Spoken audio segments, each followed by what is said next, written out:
우리는 이 시간 지난 상반기도 하나님이 여러 가지 우리에게 주신 은혜로 살고 있었다는 사실을 깊이 깨달으시고 이 시간 특별히 감사할 수 있기를 바랍니다. 이스라엘 민족은 1년에 3번 큰 절기를 지키는 그런 행사가 있습니다. 첫째는 6월절이고 두 번째는 맥추절입니다. 세 번째는 수장절입니다. 이 세 가지 절기는 이스라엘 민족이라면 누구나 다 지켜야 하고 그것을 이행하기 위해서 세계 각국에 흩어져 있던 유대인들이 다 예루살렘으로 모여들게 되는 것입니다. 그렇지 않고 그 절기에 빠지게 되면 그는 이스라엘 민족에게서 끊어지게 된다고 말씀하셨습니다. 그러므로 이 세 가지 절기는 선택하여 지키는 것이 아니라 그들은 필수적으로 의무적으로 반드시 지켜야 하는 절기라는 겁니다. 오늘은 한 해의 중간 지점에서 지키는 맥추감사절입니다. 맥추가 뭐냐? 밀과 보리를 추수하는 것입니다. 그래서 이스라엘 백성들이 광야 생활을 마치고 가나안 땅에 들어가서 그의 보리와 밀을 재배해서 그것을 거두어 첫 번째 수확한 것을 하나님께 드리고 감사하는 그런 절기가 맥추감사절기입니다. 이것을 또 다른 말로는 오순절이라고도 합니다. 이것은 맥추절에 첫 열매를 드리는 그 기간에 성령님이 강림하셨기에 일명 오순절이라고도 하는 것입니다. 첫 열매이신 예수님이 부활하시고 50일이 되는 날에 성령이 오셨다 해서 첫 열매를 드리는 절기로 오순절이라고 하기도 하는 것입니다. 맥추절도 첫 열매를 주신 하나님의 은혜를 감사드리는 감사의 절기입니다. 이스라엘 백성들은 첫 열매로 오실 예수님을 바라보고 맥추절을 드린 것이고 신약교회 성도들은 첫 열매로 오신 예수님을 바라보고 드리는 이 오순절 맥추절 감사 예배입니다. 그래서 맥추절이란 주님이 우리의 첫 열매가 되어 주심을 감사하는 절기라 이렇게 생각하면 되겠습니다. 그렇다고 한다면 우리의 감사는 진정성이 있는 감사가 되어야 할 줄로 믿습니다. 옛날 어느 시골에 큰 강을 사이에 두고 인접해 살고 있는 두 마을이 있었습니다. 한쪽 편의 마을 이름은 감사촌이라고 하고 또 다른 쪽 마을 이름은 불평촌이라고 불렀답니다. 감사촌 사람들은 말 그대로 늘 감사를 하며 살았습니다. 그들은 봄이면은 나무가지에 새싹이 트는 것을 보고 감사를 드립니다. 여름이 되면 나무가지에 무성한 잎을 바라보고 감사를 드립니다. 가을이 되면 나무에 주름주름 달려있는 열매들을 보면서 감사를 드립니다. 또 가을이 되면 나무가지는 앙상하지만 겨울이 되면 그래도 땅 속에는 그 생명의 뿌리가 있다는 것을 알고 감사를 드립니다. 그들은 높은 산봉우리를 볼 때도 감사를 했고 낮은 골짜기를 보고도 감사를 했습니다. 그들은 삶이 고생이 되어도 언제나 감사를 했습니다. 생활이 그들을 속일지라도 슬퍼하지 아니하고 그들은 감사를 했습니다. 러시아 시인 푸시킨의 시처럼 말입니다.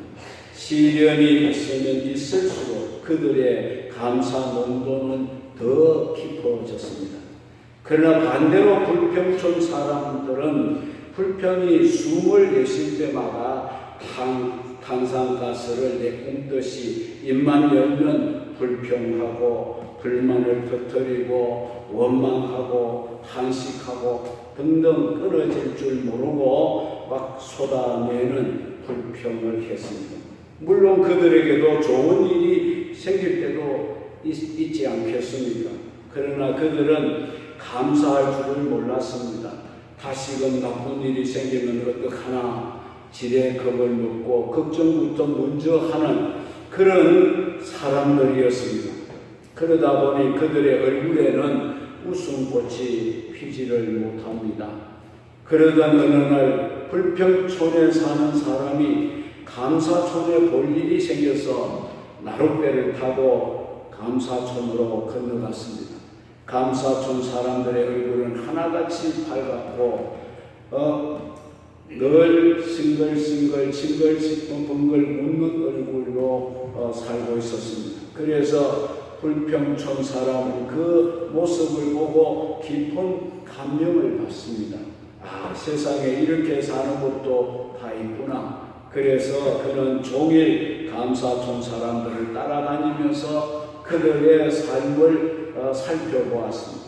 그리고 감사하는 법도 배웠습니다. 그도 그날만큼은 감사촌 사람들과 어울려 하루 종일 감사하면서 지냈습니다. 저녁이 되었습니다. 그는 일을 마치고 다시 나룻배를 타고 불평촌으로 돌아왔습니다. 그런데 그가 자기 마을로 들어오자마자 처음 내뱉은 말이 무엇인지 아십니까?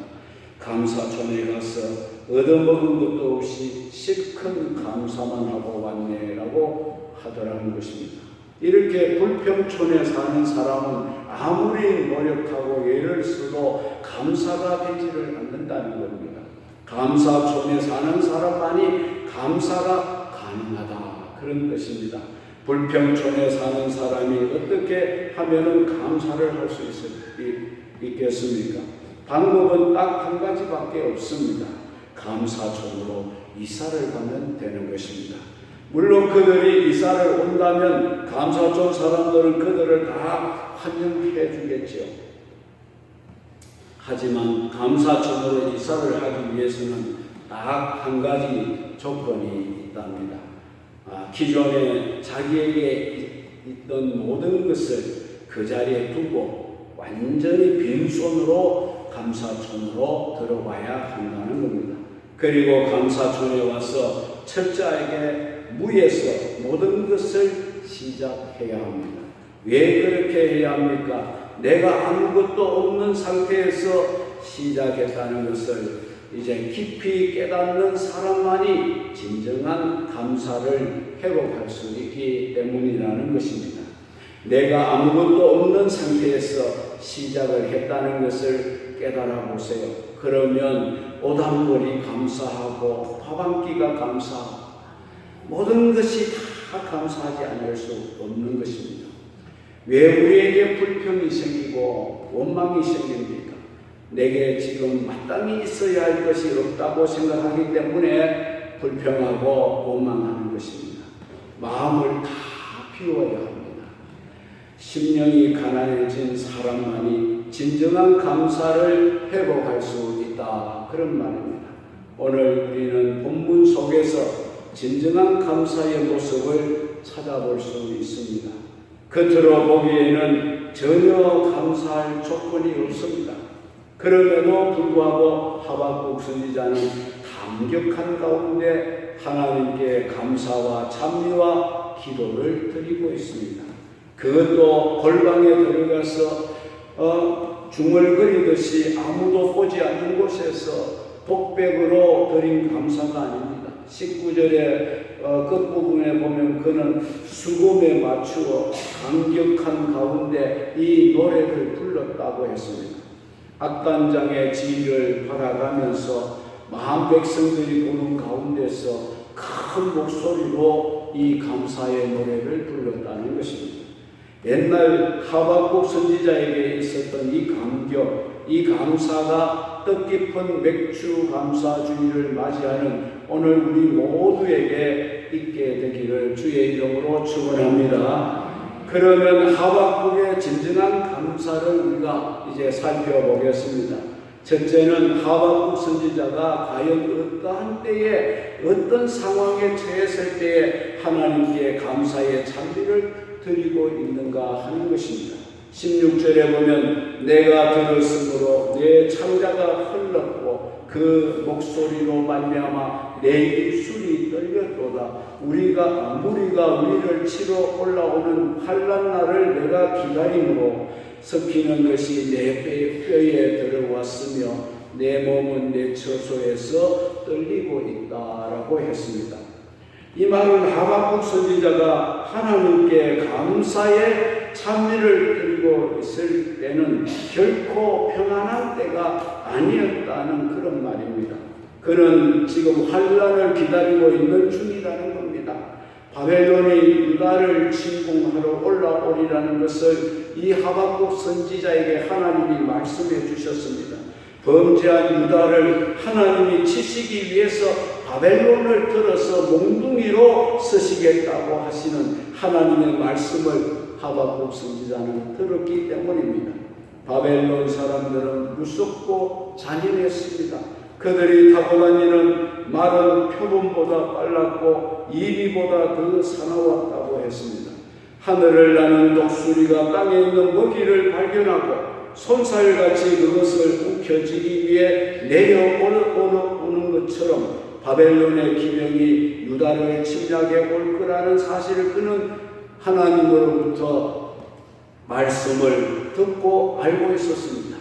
그런데 유다는 그들을 맞서서 싸울 만한 아무런 힘도 없는 그런 자들이었기 때문입니다. 이 사실을 알게 된 하박국 선지자가 얼마나 두려웠겠습니까?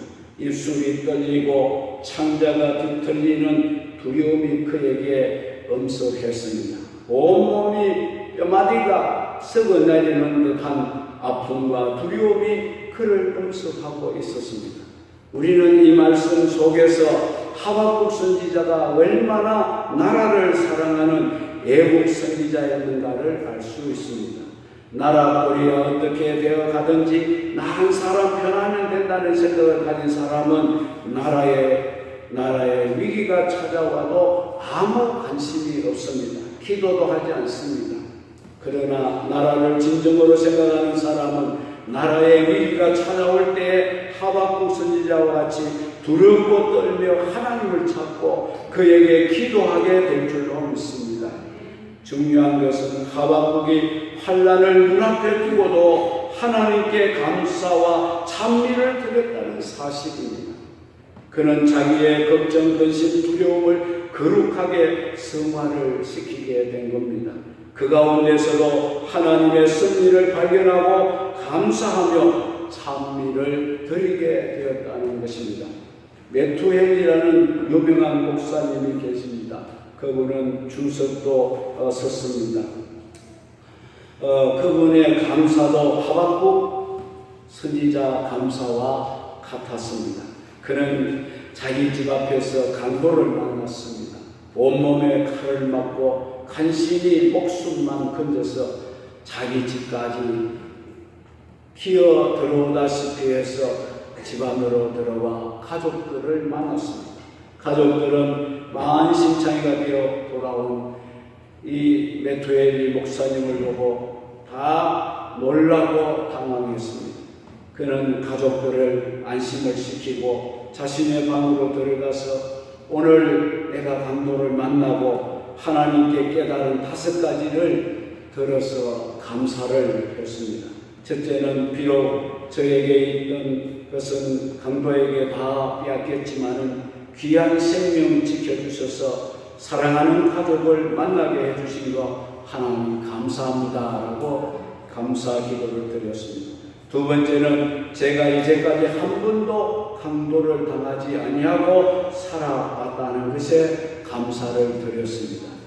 세 번째는 이번 일을 통해 제가 앞으로는 더욱 조심하며 살 수 있도록 깨우쳐 주심에 대한 감사를 드렸다는 것입니다. 네 번째는 만약 제가 예수님을 믿지 않았다면 나도 저들 강도들 가운데 한 사람이 되었을지도 모르는데 강도가 되지 아니하고 예수 믿고 목사가 된 것을 감사드렸답니다. 다섯 번째는 제가 이 세상에서 모든 것을 다 잃어버린다 할지라도 저로 하여금 영원한 천국을 소유하게 해주신 것을 감사드립니다. 이렇게 베투엘리 목사님은 5가지 감사를 드렸다고 합니다. 그는 간도를 만나고 환난을 당했습니다. 그러나 그는 그 가운데서 하나님의 변함없는 사랑과 은혜를 생각하면서 이렇게 감사를 드리게 된 줄로 믿습니다. 이런 유명한 말이 있지요. 감사하라 그리고 생각하라는 말이 있습니다. 힘들고 어려움에 처해도 낙심하지 마십시오. 언제나 변함없으신 하나님의 사랑과 은혜를 생각해 보시기를 바랍니다. 그러면 우리도 얼마든지 그 어려운 가운데서도 감사의 조건은 넉넉히 찾을 수 있게 될 줄로 믿습니다. 내가 아무리 돌아봐도 우리 가정을 아무리 살펴봐도 나는 감사할 거리가 없다. 그렇게 생각하면 전혀 감사할 수가 없습니다. 모든 것을 여러분이 역으로 생각해 보시기 바랍니다. 하나님 앞에 모든 것이 은혜였음을 깨닫게 되고 감사의 조건이 많게 될 줄로 믿습니다. 그 다음에 두 번째로 하박국 선지자가 무엇 때문에 하나님께 감사를 드리고 있는지를 우리가 살펴봐야 됩니다. 17절에 비록 무화과나무가 무성하지 못하고 포도나무에 열매가 없으며 감람나무에 소출이 없으며 밭에 먹을 것이 없으며 우리의 양이 없으며 외양간에 소가 없을지라도 감사했습니다. 지금 하박국 선지자는 눈에 보이는 것 때문에 하나님께 감사를 드린 것이 아닙니다. 눈에 보이는 것은 없었습니다. 그는 환난을 기다리고 있는 중입니다. 바벨론이 유다를 짓밟게 될 것입니다. 그로 인해서 유다는 폐허가 되고 말 것입니다.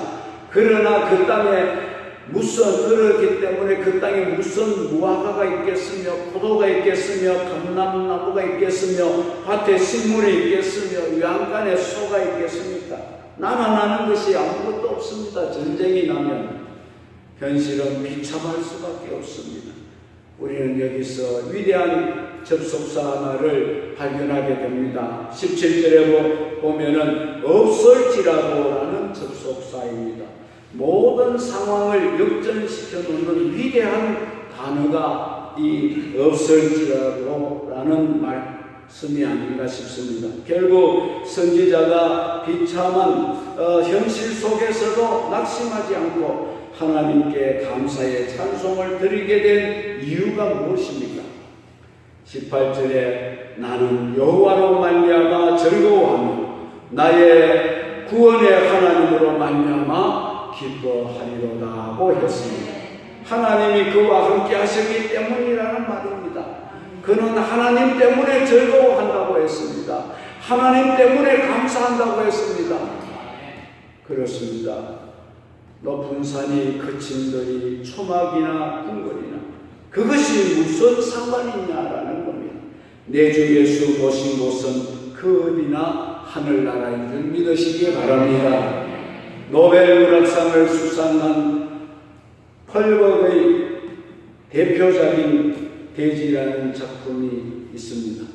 거기에 내용은 농사꾼 왕눈과 그 안에 아란이라는 두 주인공의 이야기입니다. 그들은 가난한 농부였습니다. 그래서 그들은 열심히 농사에 전념했고 농사를 지으면서 행복하게 살았습니다. 그들은 가난했지만 행복했습니다. 어느 해 그 땅에 흉년이 찾아왔습니다. 그 흉년은 여러 해 계속이 되었습니다. 한 1년 흉년 들고 그 다음에 또 흉년이 들어서는 괜찮은데 계속해서 흉년이 들었습니다. 먹고 살 길이 난감했습니다. 어쩔 수 없이 가족을 데리고 남쪽 도시로 이사를 갑니다. 해결을 하기 위해서 끼니를 해결하기 위해서 여러 가지 구정일을 닥치는 대로 했습니다. 그러니 그들은 끼니만이라도 해결하게 되는 것에 감사하며 만족하고 살았습니다. 그러던 중에 그들은 자기들과 비슷한 처지에 놓여 있는 사람들과 잘못 어울려서 큰 부잣집을 이제 공격해서 그 부잣집의 재물을 탈취하게 됩니다. 도적질하게 됩니다. 그래서 평생 동안 만져볼 수 없는 큰 돈을 손에 쥐게 됩니다. 그들은 고향으로 돌아와서 땅도 사고 집도 사고 머슴도 부리고 부자처럼 행세하며 살았습니다. 모든 것이 풍요로웠습니다. 그러나 그때부터 아란에게 불행이 찾아오기 시작했습니다. 남편이 여유가 생기니 다른 것에 눈을 돌리기 시작했습니다. 급기야 집안에 첩을 내리고 아란은 안방을 빼앗기고 부엌으로 쫓겨나서 식모처럼 살게 되었습니다. 아란은 날마다 슬픔의 나날을 보낼 수밖에 없었습니다. 그는 너무 서러운 나머지 혼자말로 흐느낌에 이렇게 독백을 했습니다. 차라리 그때가 좋았는데, 이들 부부의 그때가 언제였을까요? 넉넉하지 못해도 농사를 지으며 행복하게 살았던 그때를 말하는 것인 줄 압니다. 그때는 가난했습니다. 풍요롭지 못했습니다. 그러나 그때는 남편이 자기와 함께 한다는 사실만으로도 행복했습니다. 그때는 남편의 사랑을 받을 수 있어서 행복했습니다. 마찬가지입니다. 가난이 결코 문제가 될 수는 없습니다. 없는 것이 문제가 될 수는 없습니다. 오히려 풍요가 문제를 일으킨다는 겁니다. 비록 무화과나무가 무성치 못하고 포도나무에 열매가 없고 감람나무에 소출이 없고 밭에 식물이 없고 우리의 양이 없고 양간에 소가 없을지라도 우리는 얼마든지 행복할 수 있는 걸 믿으시기 바랍니다. 구원의 하나님이 계십니다. 사랑의 하나님이 계십니다. 전능하신 하나님이 계십니다. 소망의 하나님이 언제나 우리와 함께 하시기 때문입니다. 세상 사람들은 나를 무시할 수 있습니다. 또한 나를 배반하고 나를 저버릴 수가 있습니다. 그러나 하나님은 나를 결코 한 번도 무시하거나 나를 잊지 아니하셨다고 했습니다. 나를 저버리지 않습니다. 나 같은 죄인도 사랑해 주시고 끝까지 사랑해 주시고 나를 끝까지 구원해 주십니다. 지금도 변함없는 사랑을 우리에게 베풀고 있음을 믿으시기 바랍니다. 오늘까지 살아온 이 자체가 바로 하나님이 우리를 지금까지도 사랑하고 계신다는 증거인 줄 믿으시기 바랍니다. 하나님 때문에 우리는 행복한 것입니다, 여러분. 우리가 모든 것 없을지라도 하박국 선지자의 말씀과 같이 없을지라도 하나님 대신에 행복하시기를 바랍니다. 하나님 때문에 감사할 수 있기를 바랍니다. 하박국의 감사가 여러분들에게 있기를 주의 이름으로 축원합니다. 세 번째는 하박국 선지자가 어떻게 기도를 드렸는지 살펴보겠습니다. 여러분 생각해 보십시오. 우리가 하나님께 드리는 기도 가운데 가장 힘이 있고 능력이 있고 하나님이 기쁘게 들어주실 기도는 어떤 기도라고 생각하십니까? 감사함으로 드리는 기도일 줄로 믿습니다. 바울 사도도 빌립보서 4장 6절에 아무것도 염려하지 말고 오직 모든 일에 기도와 간구로 너희 구할 것을 감사함으로 하나님께 아뢰라고 말씀했습니다. 하나님은 감사하며 드리는 기도를 언제나 받으시고 기뻐 응답하시게 될 줄로 믿습니다. 하박국 선지자가 뭐라고 하나님께 감사의 기도를 드리고 있습니까? 19절을 보십시오. 주 여호와는 나의 힘이시라. 나의 발을 사슴답게 하사 나로 나의 높은 곳에 다니게 하시리로다. 이 노래는 영장을 위하여 내 수공에 맞춘 노래라고 했습니다. 하박국은 두 가지를 하나님께 기도합니다. 하나는 환난을 이겨낼 힘을 달라고 기도합니다. 사슴은 높은 곳을 잘 올라가는 짐승이 아닙니까? 그래서 이 사슴들은 보면은 절벽 같은데 아주 험난한 바위 틈 사이를 다니면서 거기서 살아가고 있습니다. 사슴은 높은 곳을 잘 다니지만 그들은 거기에 두려워하거나 떨지 않습니다. 피곤해하거나 힘들어하지 않습니다.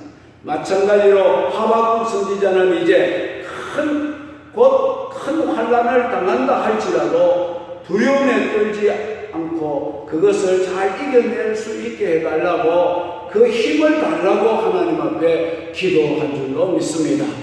여러분들도 하나님 앞에 기도하실 때 하나님 무엇을 주시고 그렇게 기도할 필요가 없습니다.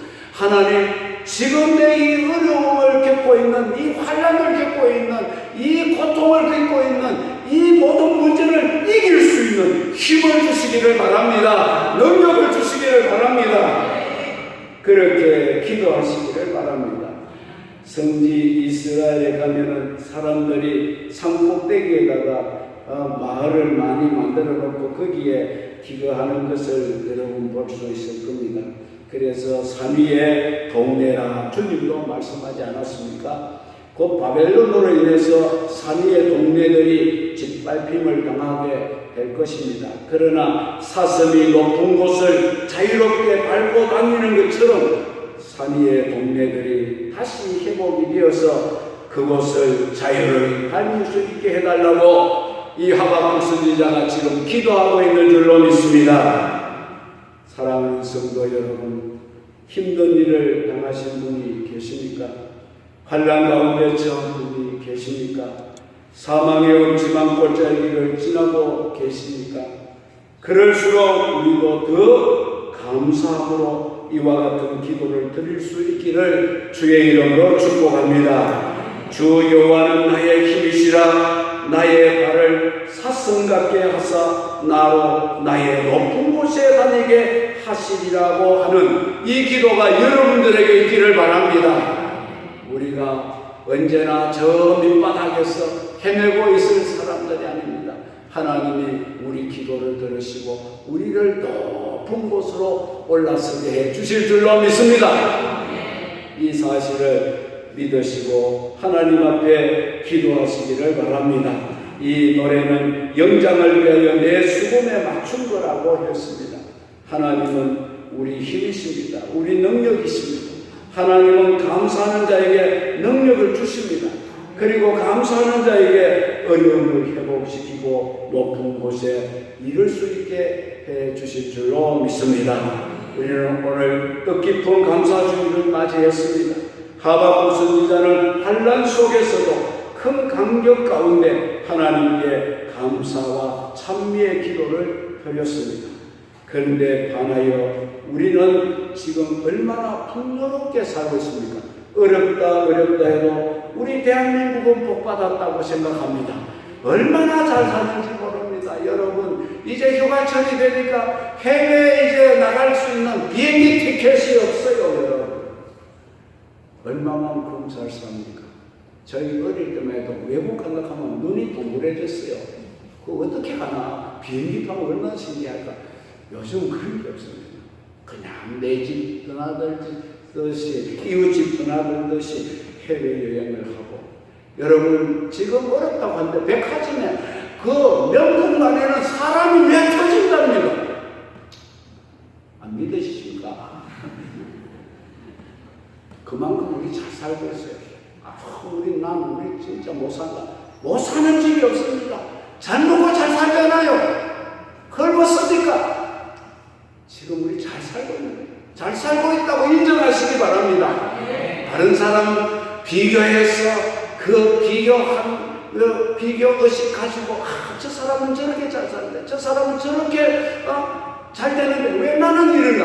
아니옵시다. 나에게도 하나님이 잘 되게 하고 잘 살게 하고 있다는 사실을 인정만 하면 행복해질 줄로 믿습니다. 그거 인정 안 하기 때문에 그렇습니다. 우린 정말로 잘 살고 있습니다. 우리가 억만금을 드린다고 해도 우리는 하나님 앞에 감사한 마음이 들지 않으면 그 예물이 하나님 앞에 아무 소용이 없습니다. 액수의 과다가 중요한 것이 아니고 내가 진정으로 하나님의 은혜를 깨달았는지 하나님의 은혜에 얼마나 감사하는지 이것이 더 중요하다는 거예요. 옛날 어느 마을에 착한 농부가 살았습니다. 그의 농사가 잘 되었는데 특별히 무농사가 잘 되었어요. 그래서 그 무가 얼마나 큰지 어린아이 몸체만한 무가 이제 생겼어요. 그래서 농부는 가만히 생각해 보니까 이 고을 원님이 너무 착하고 선정을 베풀어 준 덕분에 자기 농사가 잘 되었다 이렇게 생각하고 제일 큰 무를 하나 뽑아서 원님에게 갖다 드렸어요. 원님은 그것을 보고 아주 기특하게 여겼어요. 그래서 이방을 불러서 이번 가을에 관가에 들어온 것들 중에 가장 좋은 것이 무엇이 없나 이렇게 물었어요. 그랬더니 이방이 대답하기를 예 원님 큰 황소가 최근에 한 마리 돌아온 게 있습니다. 그 좋구만. 그 황소를 저 농부에게 주거라 그랬어요. 이 농부는 무 하나를 바치고 황소를 한 마리 선물로 받아 기쁜 마음으로 자기 집으로 돌아갑니다. 그런데 농부의 이웃집 사람은 마음이 아주 나쁩니다.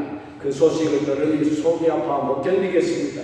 그래서 그는 흑심을 품었습니다. 옆집 사람은 무 하나를 바치고 황소 한 마리를 원님에게 선물로 받았으니 내가 만일 우리 집에 있는 황소 2마리를 원님에게 바치면은 원님은 적어도 나에게 논을 몇 마지기는 주시지 않겠나 그런 신고를 하시고 그 사람은 공을 들여서 잘 키워온 황소를 2마리 끌고 원님을 찾아갔습니다.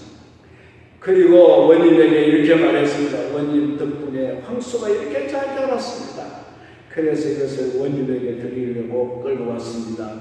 그 원님이 또 고맙다고 하고 황소 2마리를 받았습니다. 그리고 나서 또 이방에게 말했습니다. 여보게 요즘 관가에 좋은 것이 들어온 것이 없는가 이렇게 물었습니다. 이방이 대답하기를 예 있습니다. 일전에 농부가 가져다 준 그 큰 무가 아직도 창고에 그대로 있습니다. 그래? 그 좋구만. 그러면 그 무를 농부에게 주거라. 그래서 그 욕심쟁이 농부는 큰 황소 2마리를 바치고 무 하나를 얻어서 투덜투덜대면서 집으로 돌아왔다는 이야기입니다. 우리가 감사를 어떤 마음으로 해야 하는지를 잘 알려주는 그런 민담이 아닌가 생각합니다. 우리는 진정한 감사, 마음에서 우러나오는 감사를 하나님께 드려야 할 줄로 믿습니다. 생활 속에서도 여러분들이 늘 정말 하나님 감사합니다. 내 마음을 담아서 하나님 앞에 감사드리는 삶을 사시기를 바랍니다. 나 같은 죄인도 하나님 버리지 아니하시고 구원하시고 사랑해 주셔서 감사합니다. 건강 주시고 물질도 주시고 평안도 주시니 감사합니다.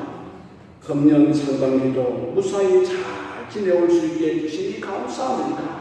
그러므로 우리도 하나님의 이런 사랑을 생각하면서 마음에서 우러나오는 진정한 감사 드리며 살아가는 성도가 되시기를 주의 이름으로 축원합니다.